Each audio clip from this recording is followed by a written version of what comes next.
Assalamu alaikum, my dear all students. Welcome back to another video. I hope you all are doing well. Let's talk about the bioenergetics. In this video, we are going to cover the MCQs of bioenergetics. But start करने से पहले हम बात करेंगे कि bioenergetics है क्या. Bios meaning life और energetics means energy. So bioenergetics में हम अबाउट एनर्जी ट्रांसफॉर्मेशन करते हैं. Energy transformation process of living beings are called bioenergetics. ये क्वांटिटेटिव स्टडी होती है एनर्जी ट्रांसफॉर्मेशन की, वो प्रोसेस जो लिविंग बींग्स में हो रहा है. सो ये बायोएनर्जेटिक्स, और याद रखिएगा कि सिर्फ और सिर्फ लिविंग बॉडीज में ही अकर होता है.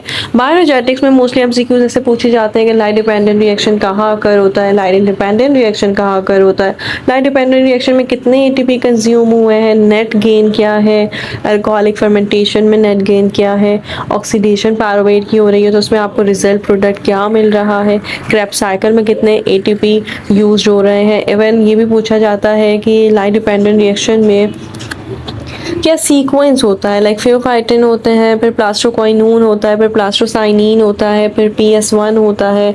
देन आपको सब कुछ पता होना चाहिए. ग्लाइकोलाइसिस में 2 मॉलिक्यूल्स ऑफ पायरुवेट यूज्ड होता है, 2 molecules of NADH2 and 4 ATP formed होता है. तो ये सब कुछ आपको पता होना चाहिए. यही बेसिक है बायोएनर्जेटिक्स का. क्लोरोफिल ए का फॉर्मूला क्या होता है, क्लोरोफिल बी का फॉर्मूला क्या होता है, क्लोरोफिल ए को हम क्या कहते हैं, ये सब कुछ बेसिक है, पता होना चाहिए. रिएक्टेंट क्या होते हैं फोटोसिंथेसिस के. So let's get start. First of all MCQ number 1 है, it acts both as reactant and product of photosynthesis. So आपको पता है कि फोटोसिंथेसिस की इक्वेशन होती है carbon dioxide plus water, and then हमें क्या मिलता है, हमें मिलता है कार्बोहाइड्रेट, ऑक्सीजन एंड वाटर. तो यहाँ पे क्या हमें कार्बन डाइऑक्साइड रिएक्टेंट और प्रोडक्ट दोनों में मिल रहा है? नहीं, कार्बन डाइऑक्साइड रिएक्टेंट होता है, वाटर रिएक्टेंट होता है, देन हमें कार्बोहाइड्रेट मिलता है, शुगर, उसके बाद ऑक्सीजन रिलीज हो जाती है जो ऑफ कोर्स हेल्प होती है इन दी फोटोसिंथेसिस, और हेल्प करती है रेस्पिरेशन में यूज होती है ना. एंड देन वाटर भी होता है. तो correct option of course water होगा, क्योंकि एक बाई प्रोडक्ट है, रिएक्टेंट में भी होगा और प्रोडक्ट में भी होगा.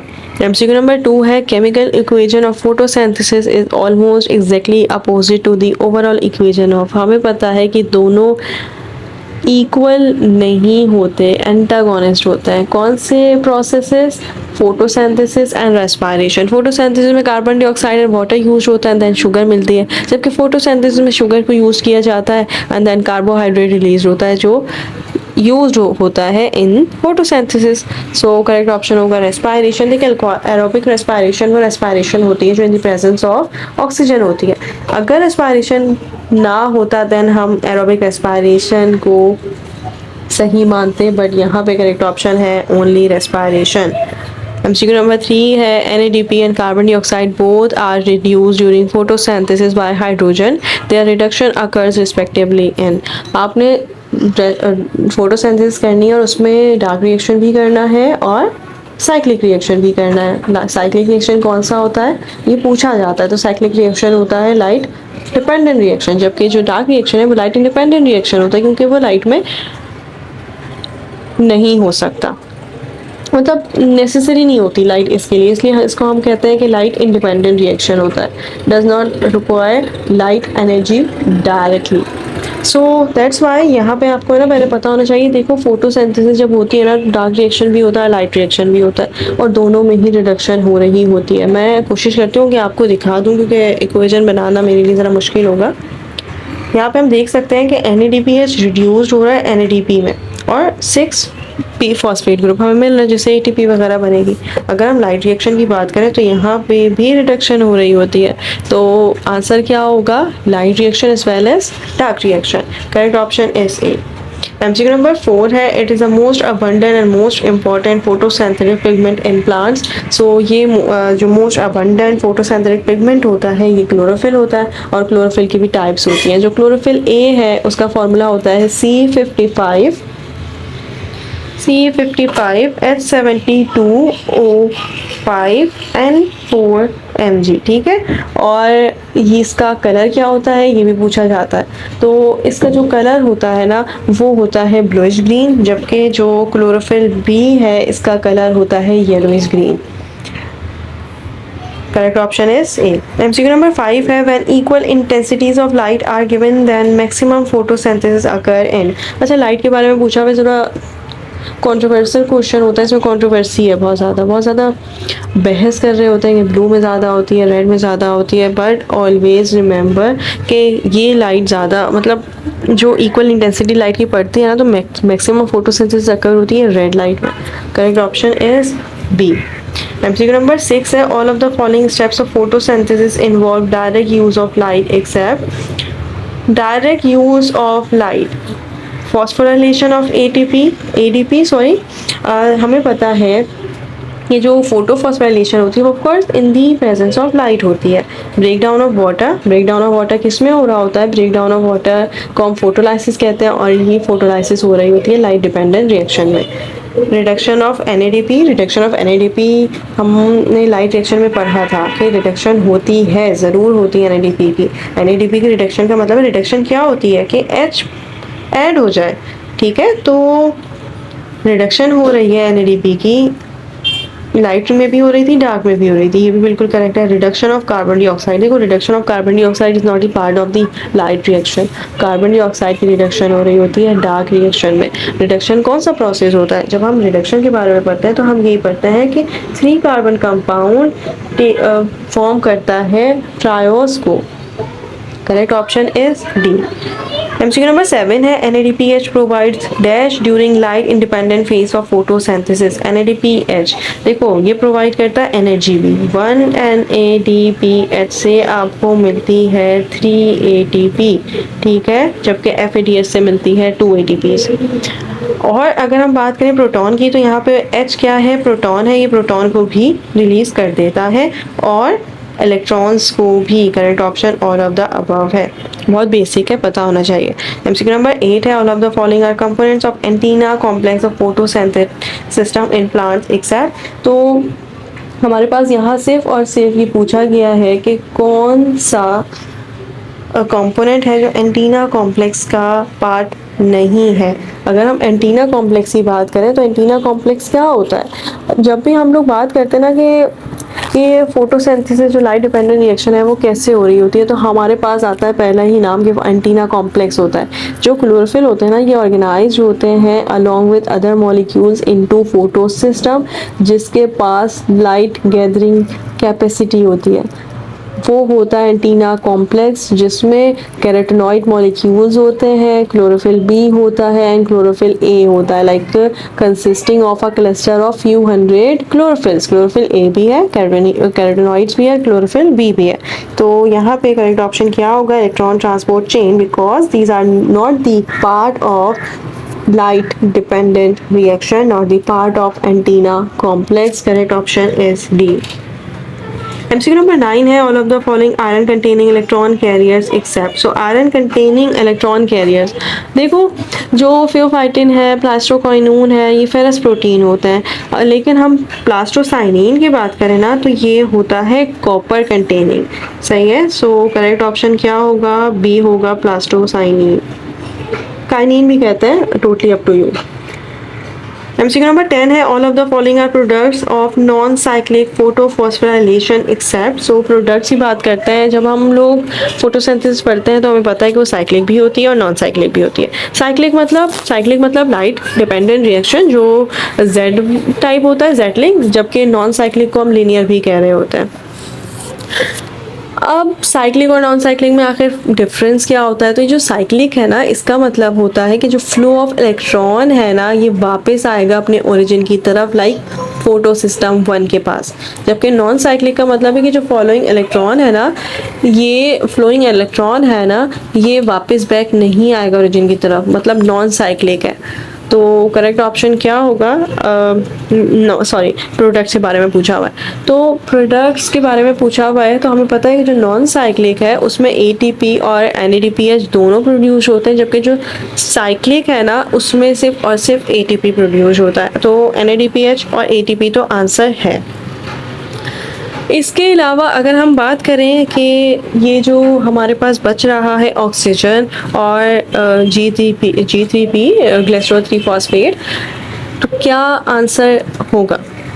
G3P करेक्ट ऑप्शन होगा, क्योंकि ग्लिसरीन 3 फॉस्फेट डार्क रिएक्शन में बनता है, नॉन साइक्लिक फोटोफॉस्फोराइलेशन।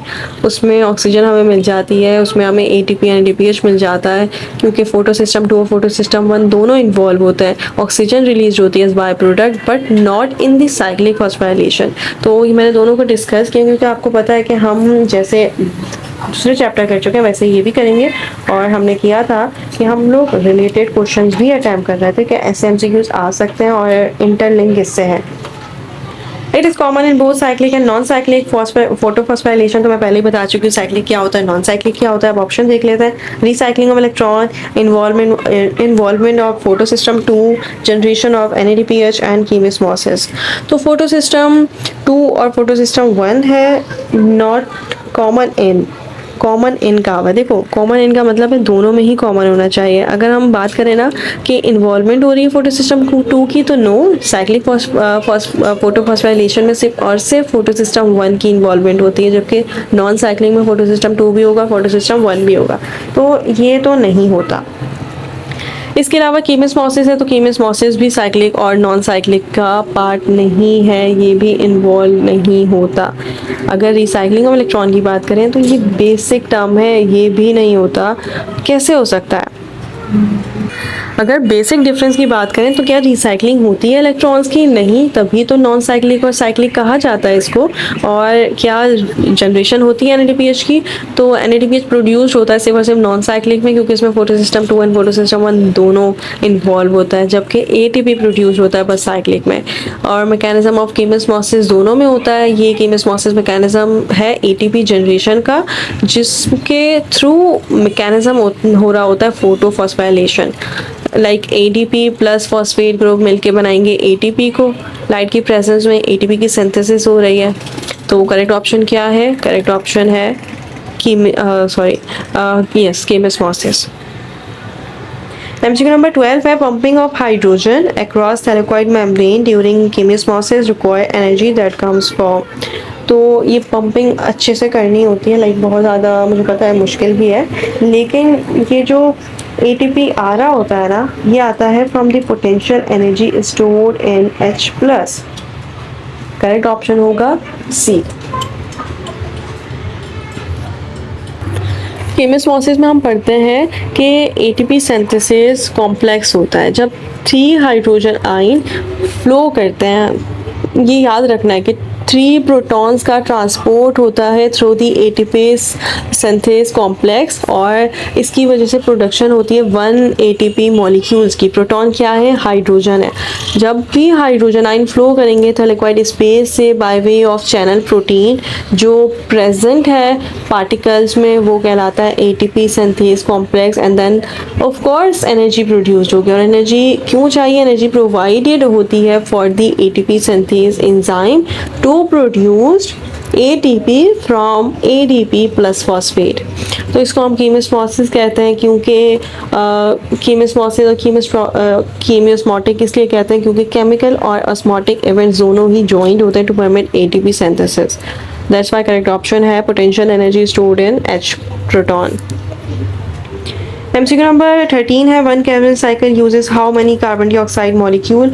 तो हमें पता है कि कार्बन साइकिल में केल्विन साइकिल में 2 कार्बन डाइऑक्साइड यूज होता है। करेक्ट ऑप्शन होगा, शोर बहुत हो रहा है। MCQ नंबर 13 है 1 Calvin cycle uses how many carbon dioxide molecules. So 1 Calvin cycle uses 6 carbon dioxide molecules. Even हम ये कहते हैं कि अगर हम केल्विन साइकिल की बात करें तो उसमें किसकी फॉर्मेशन होती है? ग्लूकोज की। तो 1 ग्लूकोज की फॉर्मेशन के लिए हमें कितने कार्बन चाहिए होते हैं? ऑफ कोर्स 6 कार्बन चाहिए होते हैं। तो ये बेसिक है, आप देख सकते हैं ग्लूकोज में कितने कार्बन होते हैं? C6H12O6। और क्या कार्बन और हाइड्रोजन के अलावा, सनलाइट के अलावा कोई और रिएक्टेंट होता है? नहीं होता। तो करेक्ट ऑप्शन है C6D।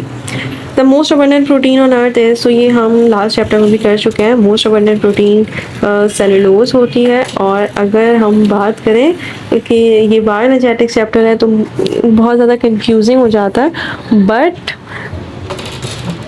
वो आपको कभी भी कंफ्यूज नहीं करेंगे। लाइक हमने कहा था कि मोस्ट अबंडेंट बायोमोलिक्यूल्स में प्रोटीन होता है कोलेजन, जबकि यहाँ पे आपको कोलेजन नहीं दिख रहा है ना, वरना लोग बच्चे समझेंगे कि सेलुलोज। तो याद रखें सेलुलोज प्रोटीन नहीं होता, सेलुलोज पॉलीमर है ग्लूकोज का और ये पॉलीसेकेराइड है। करेक्ट ऑप्शन डी है रुबिस्को, एक मोस्ट अबंडेंट प्रोटीन है अर्थ में। रुबिस्को अगर ज्वाइंट हो रहा है, बाइंड हो रहा है विद ऑक्सीजन तो फोटो रेस्पिरेशन होगी, और अगर रुबिस्को बाइंड हो रहा है with carbon dioxide then Calvin cycle होगी, डार्क रिएक्शन होगा। Correct option is D. Calvin cycle is also known as C3 pathway because it fixes three molecules of carbon dioxide. Output is 3 compound और है initial stable product is 3 carbon compound. Exactly. जब भी हम Calvin cycle पढ़ते हैं तो हमें पता है कि कार्बन डाइऑक्साइड रिएक्ट करता है, बाइंड करता है विद रुबिस्को, एंड देन एक 6 मॉलिक्यूल बनता है जिसको हम कहते हैं 3 फॉस्फोग्लिसरेट। ये आगे जाके कन्वर्ट हो जाता है 6 molecule of G3P and then stable compound बनता है जिसके पास 3 कार्बन होते हैं, उसको हम कहते हैं कि ये because of the initial stable product. तो 3 फॉस्फोग्लिसरेट में कितने कार्बन होते हैं? 3 कार्बन होते हैं। करेक्ट ऑप्शन सी है, लेकिन उसके मॉलिक्यूल बनते हैं 6। MCQ नंबर 16 है, during Calvin cycle how many G3P molecules are involve to regenerate 3 molecules of RUPP। G3P के बारे में बात कर रहे हैं। G3P क्या होता है? Glycerate 3 phosphate. और इन्होंने सिर्फ और सिर्फ आपसे ये पूछा हुआ है कि how many G3P molecules are involved to regenerate 3 molecules of RUPP। तो RUPP क्या होता है? RUPP 3 molecules of RUPP बनता है लास्ट में, जब हम रीजनरेशन कर रहे होते हैं RUPP molecules की। तो कितने मॉलिक्यूल्स यूज होते हैं? 5 मॉलिक्यूल्स यूज होते हैं to form RUPP। Like RUPP में कितने कार्बन होते हैं? 5 कार्बन होता है। और ग्लिसरेट 3 फॉस्फेट के 3 मॉलिक्यूल्स होते हैं और उसमें कितने कार्बन होते हैं? 5 कार्बन होता है। तो करेक्ट ऑप्शन यहाँ पे बी है।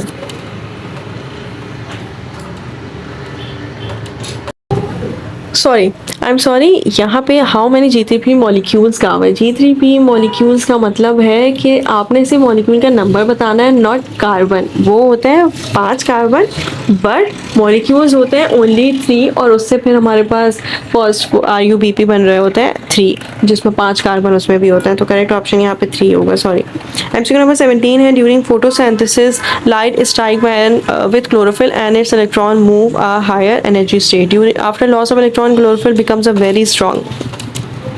तो जब क्लोरोफिल पे लाइट पड़ती है तो फर्स्ट इलेक्ट्रॉन के पास एनर्जी आ जाती है, वो मूव कर जाते हैं लो से हाई में, हाई एनर्जी स्टेट में। तो after loss of electron chlorophyll क्या हो जाएंगे? ऑक्सीडाइजिंग एजेंट हो जाएंगे, रिड्यूसिंग एजेंट हो जाएंगे, कैटालिटिक एजेंट हो जाएंगे, या फिर आयनाइजिंग एजेंट हो जाएंगे। तो ऑफकोर्स वो लूज़ कर रहा है इलेक्ट्रॉन को। जब वो इलेक्ट्रॉन को लूज़ करते हैं तो वो स्टेट होती है, कौन सी स्टेट होती है? अगर हम ऑक्सीडेशन और रिडक्शन की बात करें तो रिडक्शन में एडिशन होती है हाइड्रोजन की और इलेक्ट्रॉन रिड्यूस होता है, ठीक है। और अगर हम ऑक्सीडेशन की बात करें तो ऑक्सीडेशन में हमारे पास अगर Fe+2 है तो ऑक्सीडेशन स्टेट बढ़ जाएगी, ऑक्सीजन ऐड होगी, हाइड्रोजन रिमूव होगा एंड जो इलेक्ट्रॉन है वो भी ऐड होगा। तो यहाँ पे हो रही है रिडक्शन। रिडक्शन होने का मतलब है कि ये एजेंट रिड्यूसिंग एजेंट है जो अपने आप को तो रिड्यूस कर रहा, ये एजेंट ऑक्सीडाइजिंग एजेंट है जो अपने आप को तो रिड्यूस कर रहा है लेकिन दूसरे को ऑक्सीडाइज कर रहा है। दैट्स वाई करेक्ट ऑप्शन है सी, ऑक्सीडाइजिंग एजेंट। MCQ नंबर 18 है, pyruvate produce during glycolysis proceed further in presence of oxygen through. तो यहाँ पे aerobic respiration, lactic acid respiration होती है, अल्कोहलिक फर्मेंटेशन होती है। तो ग्लाइकोलाइसिस में पायरुवेट की फॉर्मेशन होती है। ग्लाइकोलाइसिस 2 दफ़ा होती है ताकि पायरुवेट की फॉर्मेशन हो, 2 मॉलिक्यूल्स ऑफ पायरुवेट, क्योंकि ग्लाइकोलाइसिस में कार्बोहाइड्रेट के पास 6 कार्बन होते हैं जबकि पायरुवेट 3 कार्बन कंपाउंड है।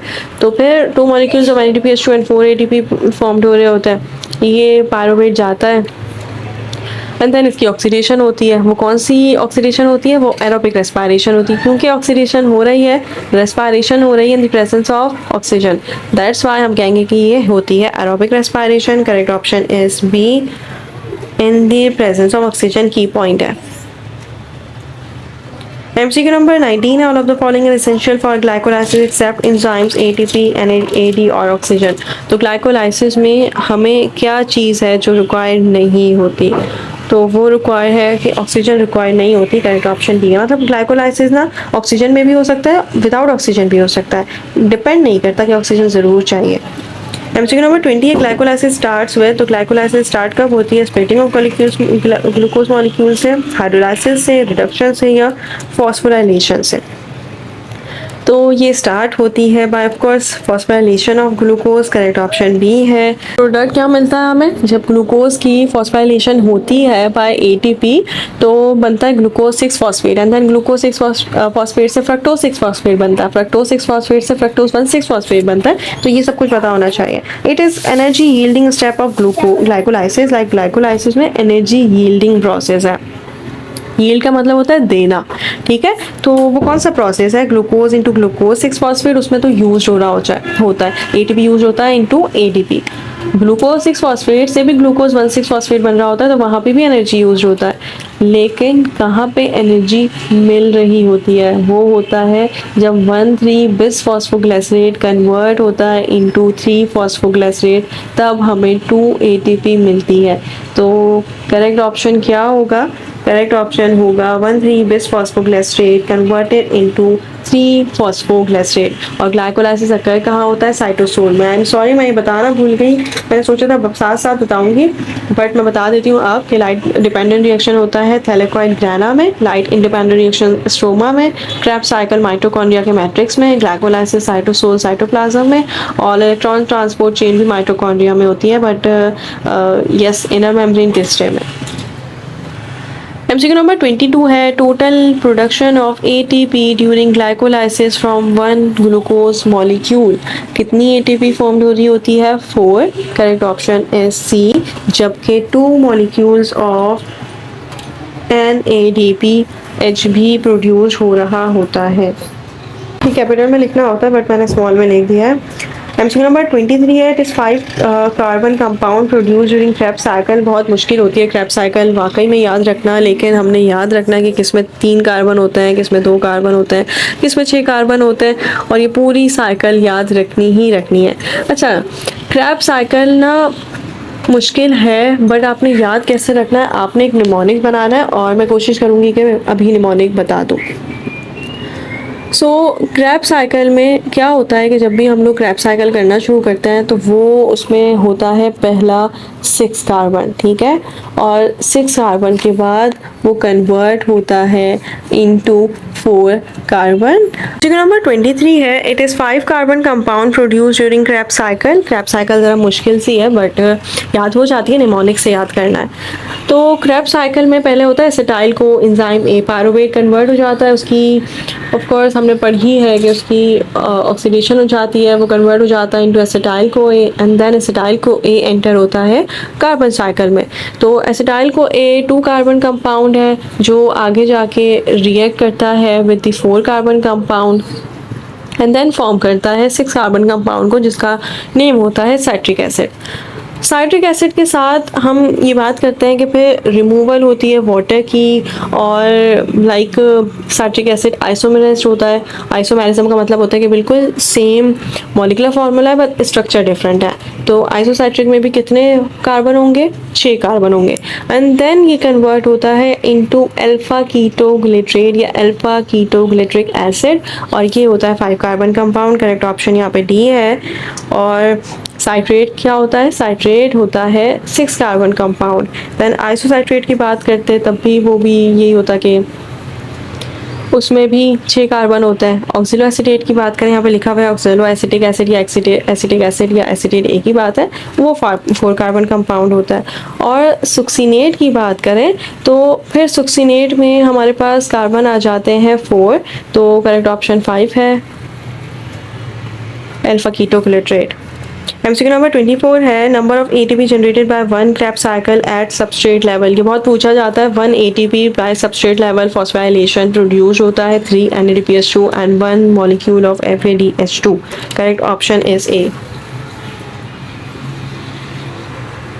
MCQ नंबर 25 है, number of ATP generated when one molecule of NADH enters in respiratory chain is.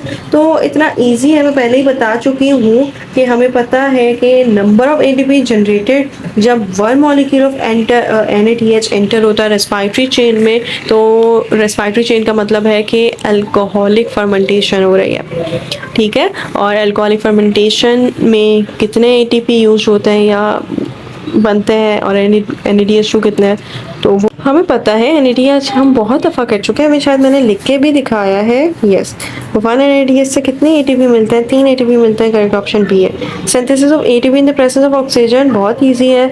In the presence of oxygen oxidative phosphorylation कहलाता है, in the presence of light कहलाता है photophosphorylation. Which is the most common energy carrier in cell? Of course, adenosine triphosphate most common energy है, हमें energy provide करती है metabolic activities की, जो सिंथेसाइज हो रहा होता है, हो रहा होता है कंपाउंड मॉलिक्यूल्स, ये बिल्कुल ATP की वजह से हो रहे होते हैं। मसल की कॉन्ट्रैक्शन ATP की वजह से हो रही होती है, तो करेक्ट ऑप्शन है D. Photosynthesis consists of two cells defined phases, which are oxygenated phase and deoxygenated phase, light phase and dark phase, chemical phase and photochemical phase, biochemical phase and cellular phase. बहुत easy है, light phase and dark phase, light dependent और light independent as well. In light reaction, ATP is synthesized using energy of sunlight. This process is called, तो light reaction में ATP synthesized हो रहा है using energy of sunlight, ये है photosphorylation। बहुत basic concept है, आपको ये चैप्टर बहुत अच्छे से आना चाहिए, फिंगर टिप्स होना चाहिए। काफ़ी सारे बच्चे एनीमिया और बायोएनर्जेटिक्स को छोड़ देते हैं, बट ये मोस्ट इंपॉर्टेंट टॉपिक है, आपने इनको नहीं छोड़ना है, most important chapters. Anaerobic respiration occur in the absence of oxygen like, तो of course fermentation है, anaerobic respiration को हम fermentation भी कहते हैं, दूसरा नाम है। Correct option is B. Combustion में तो ऑक्सीजन चाहिए होती है, CH4 की कंबशन होती है तो कार्बन डाइऑक्साइड निकल रही होती है, तो बस यही है। Krebs cycle occurs in, तो मैंने कहा कि बहुत ज़्यादा पूछा जाता है। Krebs cycle occur होता है मैट्रिक्स ऑफ माइटोकॉन्ड्रिया में। Correct option is A.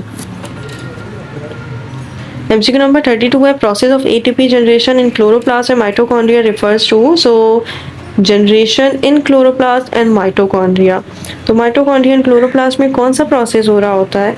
Process होता है अ प्रोसेस ऑफ, तो ग्लाइकोलाइसिस कहाँ पे होती है? साइटोसोल में। क्रेब्स साइकिल माइटोकॉन्ड्रिया में मैट्रिक्स में होते हैं। फर्मेंटेशन एनारोबिक रेस्पिरेशन है और एनारोबिक रेस्पिरेशन होती है साइटोसोल में।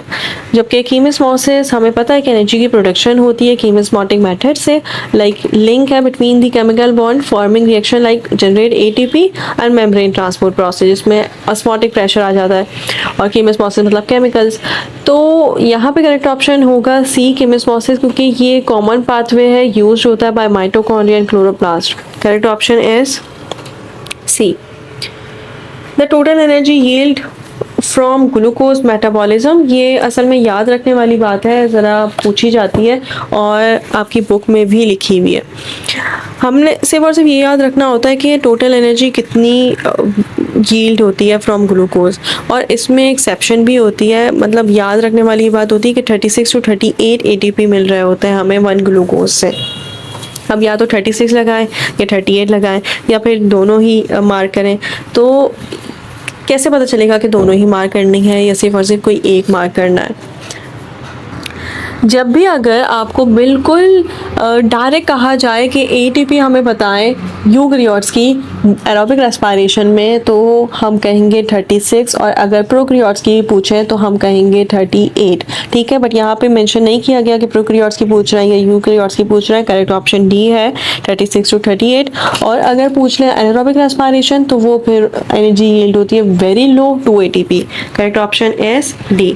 MCQ नंबर 34 है, when oxygen combines with electrons and hydrogen ions at the end of the electron transport chain dash is produced, क्या प्रोड्यूस होता है? प्रोड्यूस्ड होता है anabolic water. Correct option is D.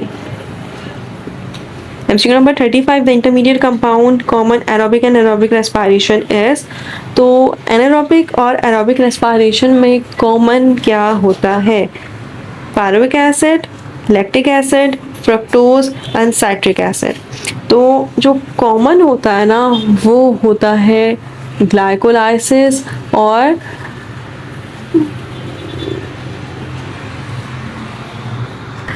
I guess ये थोड़ा सा कोई एरर है, क्योंकि हमें पता है कि प्रोडक्ट्स में बैक्टीरिया में एनारोबिक रेस्पिरेशन होती है तो लैक्टिक एसिड होता है और फंजाई यीस्ट में एथेनॉल होता है। तो एनारोबिक रेस्पिरेशन में हमें कार्बन डाइऑक्साइड एंड वाटर ही मिलता है हर जगह पे, और स्टेजेस में ग्लाइकोलाइसिस दोनों में कॉमन होती है क्योंकि वो वेरी करती है। इन एब्सेंस ऑफ ऑक्सीजन में भी हो सकती है और प्रेजेंस ऑफ ऑक्सीजन में भी हो सकती है। तो आई गेस इसमें कोई एरर है। एमसीक्यू नंबर 36 है, which is a wasteful phenomena. तो वेस्टफुल फिनोमेना का मतलब है कि हमें ना फोटो रेस्पिरेशन में कोई एटीपी नहीं मिलती। फोटो रेस्पिरेशन है कि मतलब रेस्पिरेशन हो रही है in the presence of oxygen, उसको हम फोटो रेस्पिरेशन कहते हैं और इसका कोई भी एडवांटेज नहीं होता। करेक्ट ऑप्शन सी है। नेक्स्ट एमसीक्यू है, all of the following are correct about cell respiration except it is an oxidative process. Of course ये ऑक्सीडेटिव प्रोसेस होता है, इसमें ऑक्सीजन यूज होती है और इवन हम ये कहते हैं कि ये प्रोसेस है जिसमें बायोलॉजिकल फ्यूल ऑक्सीडाइज होता है in the presence of an inorganic electron acceptor.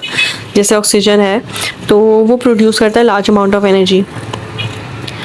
All plants and animals carry out respiration all the time. वैसे ऑल दी टाइम नहीं होती, रेस्पिरेशन रात में होती है और फोटोसिंथेसिस दिन में होती है, बट अदर ऑप्शन भी देख लेते हैं। It consist of glycolysis, Krebs cycle, electron transport chain and oxygen molecules are pumped across the crystal membrane to the outer. So आपको पता है इलेक्ट्रॉन ट्रांसपोर्ट चेन जब भी हम पढ़ते हैं तो हमें पता होता है कि ऑक्सीजन मॉलिक्यूल्स पम्प नहीं होते, हाइड्रोजन पम्प्ड हो रहे होते हैं। डार्क रिएक्शन में भी आप बात कर लें तो यही होता है कि ऑक्सीजन मॉलिक्यूल पम्प नहीं होते, प्रोटॉन पम्प्ड होता है। करेक्ट ऑप्शन यहाँ पे डी होगा। नेक्स्ट एमसीक्यू है guys, all of the following are correct about cell respiration. Cellular respiration होती है, ये मेटाबॉलिक पाथवे है जिसमें ग्लूकोज ब्रेक डाउन होता है, प्रोड्यूस करता है एटीपी को। इसकी स्टेजेस होती हैं सेलुलर रेस्पिरेशन में, लाइक ग्लाइकोलाइसिस भी होगी, पायरुवेट ऑक्सीडेशन भी होगी, सिट्रिक एसिड साइकिल जिसको हम क्रेब्स साइकिल भी कहते हैं, और ऑक्सीडेटिव फॉस्फोराइलेशन भी होगी, लाइक इलेक्ट्रॉन ट्रांसपोर्ट चेन भी होगा। तो it is an oxidative process. Yes of course ये ऑक्सीडेटिव प्रोसेस होता है, ऑक्सीजन को यूज करता है। Aerobic respiration all the time हो रही होती है। All animals and plants carry out respiration all the time. Of course aerobic respiration 24 hour जारी रहती है। It consist of glycolysis, Krebs cycle, electron transport chain, ये भी ठीक है। ऑप्शन डी है, oxygen molecules are pumped across the crystal membrane to the outer. हमें पता है कि इनर मेम्ब्रेन क्रिस्टल में ही इलेक्ट्रॉन ट्रांसपोर्ट चेन अकर होती है, बट यहाँ पे ट्रांसपोर्ट होती है प्रोटॉन की, not the oxygen molecule. So correct option यहाँ पे डी है क्योंकि ये इनकरेक्ट है about cell respiration. So that's it. I hope कि आपको ये एमसीक्यू समझ आ गए होंगे। इंशाल्लाह नेक्स्ट वीडियो में हम न्यूट्रिशन चैप्टर के एमसीक्यूज करेंगे, but let me tell you one thing, ये चैप्टर मोस्ट इंपॉर्टेंट है, प्लीज़ इसको मत छोड़िएगा। अल्लाह हाफिज़।